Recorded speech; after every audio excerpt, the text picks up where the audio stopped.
Welcome back to the Principles of Training. Today the principle we're going to talk about is called do the opposite.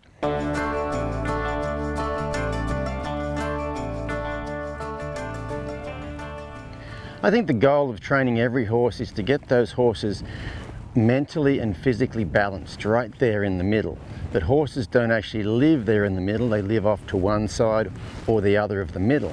And this principle, do the opposite, is in order to get those horses in the middle, you can't just be straight line thinkers like we are and try to get them to that spot. You've got to do the opposite of whatever they are currently doing, okay? Whether it's a physical thing or a mental thing. Let's talk about the groundwork. You know, in the previous episode we talked about how in the groundwork I'm doing desensitizing, which is teaching those horses to be relaxed about certain things. I'm sensitizing them, which is teaching them to be responsive about things. And I said that when we go from the relaxed to the responsive and back to the relaxed, we are actually teaching those horses some cognitive behavior therapy, some emotional intelligence, how to control their own emotions. And so with the groundwork, your horse is usually one of two states. You know, most people have a horse and they either tend to be quiet, oh, but he's lazy, or they tend to be responsive, oh, but he's anxious. Okay, I think everybody has had one of those horses, and so if you've got a horse who's responsive and anxious, it's your job to get that horse quiet. Okay, and when you get him quiet, he's quiet. If you get him quietly, really good and quiet, he's probably going to be he's going to be a bit lazy. He's going to be a different horse than you had before. Once he's quiet and lazy, or if you've got a quiet and lazy horse, your job is to get him responsive. But if you get him responsive really well, he's probably going to be a bit anxious. And the thing is, we all tend to want our horse to do this thing right here, that be in the middle. You know, if you think about a really well-trained horse is quiet and responsive at the same time. That's what we're really trying to do.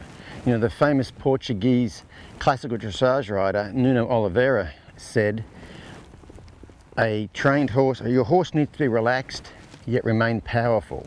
He needs to have one foot on either side of the line.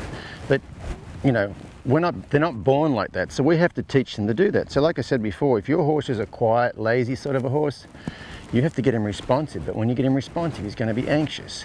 If you've got a responsive, anxious horse, you've got to get him quiet. But when you get him quiet, he's probably going to be a bit dull. And it's the transition between the two, going back and forth from one to the other. So you go from here to here, and then back to here, and then back to here. Many times. And then one day you'll find your horse tends to stay right here in the middle. It's the same way that dressage riders teach collection. Okay, collection is really a state of readiness. It doesn't matter what they're doing. If they're walking, they could very easily stop, or they could very easily trot. If they're trotting, they could very easily canter, they could very easily walk. They're right there in the middle. But what you don't do teaching a horse to collect is try to make him collect. You don't try to make him do this thing in the middle. If your horse is this side of the middle, you'll move him to this side of the middle. And that's all and then back again. And that's all the transitions that dressage riders do.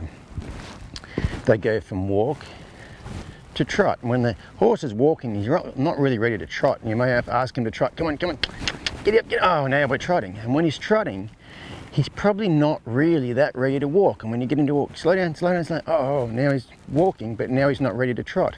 And they go from walk to trot, to walk, to trot, to walk, to trot, until at some point in time, when the horse goes from a trot to a walk, he's also prepared to go back to a trot, but he's also prepared to walk. It's that thing in the middle, and that's what we're really trying to do with all these horses, is get them mentally and physically balanced.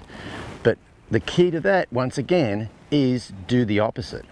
So really when you're training horses, it's the horse that dictates what you're going to do next. You know, we tend to want to get our horse to do a certain thing, but it's the horse that dictates what's going on. And like I said, if your horse is quiet and lazy, you need to get him a bit more responsive, but when he gets responsive, he gets a bit anxious. And you really have to go back and forth between the two, and it's the transitions between the two over and over and over that really gets them balanced in the middle. One transition does not make it work. And I'll tell you a story about a clinic that happened in Australia. So my clinics, I usually have 6 people in the morning and 6 people in the afternoon. The morning group is usually the lesser experienced group, and I have to do a lot of explaining about things. The afternoon group are usually further ahead, and so what I will usually do when I break for lunch is I'll tell the afternoon group, hey, whenever you're ready, come in, get started on what we talked about this morning, and I'll come around and I'll check on you guys and see what you need help with. So it was a clinic in Australia, and a lady there came in after lunch, and she has a half Arab, half thoroughbred chestnut mare who is a dressage horse. And the lady looked like she was going to do some groundwork and then ride. She had the saddle on, but she also had the rope halter and stuff and was going to do some groundwork. And so she went down to the corner and started working with the mare, and I watched her for a minute and I thought, yep, that looks good. I don't need to help her right now. So I started helping someone else, and I helped them for probably 20 minutes. And after I'd finished with them, I checked on the lady in the corner. Still all looked good. So then I helped somebody else for about 20 minutes, and after a while I checked on the lady in the corner. All looked good. And so I went through the 5 other people, and every time I helped somebody, I looked over there, and what that lady was doing was exactly what I would have her do, so I didn't really have any input for her yet. And so I got through all those 5 people, and by then she was riding around. And this is a half Arab, she's got a license to be difficult, okay? She's half Arab, half thoroughbred. Now, I'm not saying half Arab, half thoroughbreds are difficult, but a lot of people would think they are. She's a chestnut mare, and I know in the UK there's this superstition that chestnut mares are bad. They say red mares are bad. So she's got that, and then she's a dressage horse, and a lot of people would think a lot of dressage horses have a tendency to be a bit difficult or worried or whatever. So she has a license to be not a very good horse. And this lady was riding around, and it all looked just great. And I forget her name, but I said, go ahead and stop there for a second. So obviously you didn't come here with a behavioural issue with this horse. You came here with must be a technical difficulty. You want to work on something really technical. And she goes, actually, no, I came here with a problem horse. And I said, well, I don't see it now. She goes, she has never ridden like this before in her life. And I said, okay, so what did you do differently this afternoon than you've done before? What did you learn this morning that changed everything about your horse under saddle? And she said, well, I know the benefit of getting them quiet, okay, doing the desensitizing. And I know you've also got to get the other side just as good, so I know the benefit of getting them responsive. And so what I would do is I would get my horse out every day, and she acted like a half Arab, half thoroughbred chestnut mare who does dressage, so she was a bit worried, you know. So she'd be kind of half crazy. So I would get her relaxed. That'd take me, 15, 20 minutes, and then once she got relaxed, then I'd get her really responsive, and then I'd get on a rider. And when I rode her, she was crazy. She was a half Arab, half thoroughbred chestnut mare who does dressage. And I said, okay, so what did you do today differently? She said, I came out and she was up, so I got her down, I got her relaxed, then I got her responsive. It took me a bit to get her responsive. I got her relaxed. Yeah, it took me a while to get her relaxed. Then when I wanted her responsive, it took me a while to get her responsive. And then when I wanted to get her relaxed again, it took me probably less time to get her relaxed. And then I got her responsive again. It took me less time to get her responsive. And then I got her relaxed and I got her responsive. And by the time I got on, my horse was relaxed and responsive at the same time. And I said, so the thing that you did differently than you normally have ever done is you did a lot of transitions till your horse was able to transition from this one to this one almost immediately. Can you go from relaxed to responsive back to relaxed? And she said, yes. And I said, so transition, you do dressage. Transitions are the key. I said, so do you do a lot of walk to trot transitions? And she said, yeah. And I said, so is that how you teach collection? And she said, yep. I said, so if you spent half the time walking and half the time trotting, would that teach collection? She said, yes. And I said, so if you came out one day and you walked your horse for half an hour, then you trotted your horse for half an hour, then you put it away, would that teach your horse to collect? And she goes, oh no, that would not teach him to collect. It's actually the transition going from the walk to the trot and back to the walk and back to the trot and back to the walk that teaches collection. And I said, well, this is no different, absolutely no different. What you've done is you've come out every day and you bring your horse out and your horse is worried. And so you get her quiet, you get her down, that's one transition, then you get her responsive, and then you ride her and she's worried. So the key to all this stuff is transitioning between the two. When your horse can go from being down to being up and back again quickly like that, that's the real key to this whole thing. And it's like I mentioned in the previous episode about my wife's cognitive behavior therapy. Initially, when she was relaxed and she thought about something that bothered her, she really had to kind of focus on her breathing in order to get back down. But after a while, she can do that, boom, and come straight back down very easily. So when she was on the plane and had the panic attack, even though that panic attack on a plane, it could escalate into being worse, it was very easy for her to get herself back down. So there's an old saying, our vices are in excess of our virtues, meaning too much of a good thing is actually a bad thing. And so is it good if your horse is quiet? Yes. Is it good if he's responsive? Yes, but if you have too much quiet, if your horse is so quiet, he's lazy, it's a bad thing. If he's so responsive, he's anxious, it's a bad thing. So just think about that. Our vices are in excess of our virtues. You've got to have equal amounts of your virtues. You've got to have equal amounts of relaxation, equal amounts of responsiveness. And as far as the mental side of training horses, I'd say that is the really most difficult thing to do, is to balance the relaxation with the responsiveness. If you want to do any event that requires your horse to have some energy and be physical, you need some responsiveness. But when you get that responsiveness, you can lose some of your relaxation, and then you've got to be able to go back and get that back again. And it's really hard training horses if you have a pessimistic sort of view in life, because everything in life has good and has bad to it. I'm kind of an eternal optimist, and so you always want to look at the good things. So if you've got a horse who's quiet and lazy, and you think it's good that he's quiet, but it's bad that he's lazy, so I'm gonna get him more responsive. When your horse becomes responsive and he's good and responsive, he's now going to be anxious. And you can look at this new state two different ways. You can look at it and go, oh my goodness, this is no good. He's anxious. He's not quiet anymore. Or you can go, oh good, he's now responsive. Okay, then it will be your job to get him back on this side of the line. And when you get him back over here, you can look at it two ways. You can either go, oh look, he's nice and quiet, that's good. Or you can go, oh look, he's dull, that's not good. Okay, you have to understand that when you're doing this stuff, you're never going to go from imperfection to perfection. You're going to go from imperfection to the opposite type of imperfection and then back again. And eventually you'll get to where you're in the middle. You know, this is very similar to like how bodybuilders build muscle. Okay, think about how bodybuilders build muscle. They actually work out with heavy weights, low reps, and they work till failure, till it's broken. Okay, the next day when they wake up, they're sore. And do they go, oh goodness me, I messed up yesterday, I'm sore? They go, no, good, I'm sore, I actually did something. Because when you're building muscle, what you're actually doing is creating tiny microscopic tears in the muscle fiber. And what happens is once it gets torn, the body comes back and repairs it. But when it repairs it bigger. Does that make sense there? It repairs the muscles bigger. And so what does a bodybuilder do? After he tears those muscles, he gives it a couple of days to recuperate and fix itself again. And then what does he do? He goes and tears it again. And so you're doing the same thing here.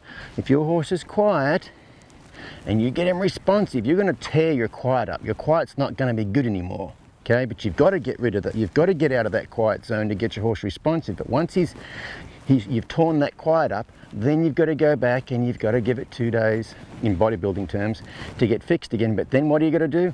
You got to keep going again, because you can't make the muscle bigger without tearing it repetitively over and over and over. You know, you can go to the gym one day and work out and the next day you're sore, and if you don't do anything ever again, you haven't got any muscles. It's the tearing it down and building it back up. Tear and repair, the bodybuilders call it, and that's really for me what I'm doing with the groundwork, is tearing and repairing. Okay, and after a while, a great deal of time, you get to where those horses are quiet and responsive, and it really gets those horses to where that's the optimal state for me, at least, and I think a lot of people would agree with me. Nuno Oliveira, for one, your horse needs to be relaxed yet remain powerful. So probably the first place I really became aware of that opposites attract type thing was, I mentioned in the first episode that I went to a Del Hendricks reining clinic, and he showed me a couple of techniques that I thought were just amazing, and this was one of them. And I had a 4-year-old staying at the time, and I trained him as a futurity horse, and I always had trouble stopping him. Not so much the slide part of it, like getting his hind end in the ground. He could slide a long ways and he could run good, you know, well, I thought.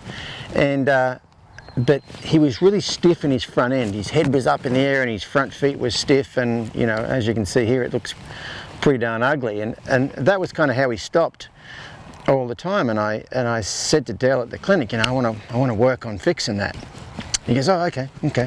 So when it came time for stopping, he said, okay, so let's just start